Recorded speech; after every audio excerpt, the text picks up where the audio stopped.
was interested in prosecuting big names at the time. And Giuliani, according to the information that I have, and I think it's solid, promised a conviction of the Marcoses to the State Department, to the Department of Justice.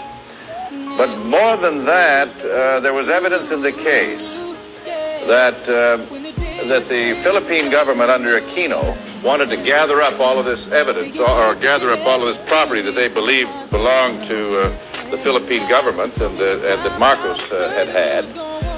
And in exchange for that, the United States needed its bases over there. And they entered into what was called the Mutual Legal Assistance Agreement, which was an agreement between these two governments to prosecute the Marcoses.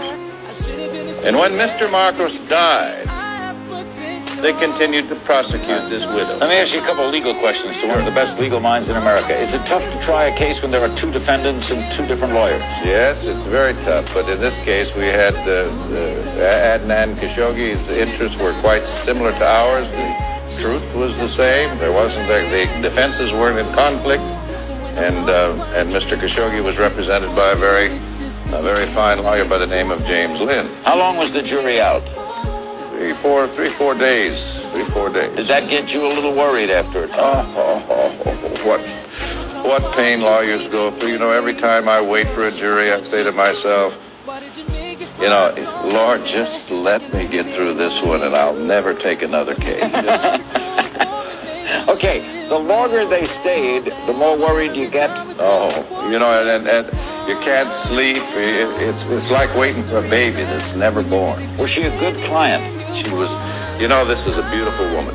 And she was the best client I ever had. Why did she need so many shoes? That was obviously a point that the thought about Imelda was greed. Well, you know, that the thing that they never really understood about Imelda was that she really wasn't a greedy woman. She was very loved, and she is loved, and she's loved by the masses of people in the Philippines. And the people here, everybody that touched her, saw her, fell in love with her. She was an absolutely marvelous, wonderful human being. She was gifted. You know, she didn't go out and buy this stuff. People gave it to her. Husband gave it to her.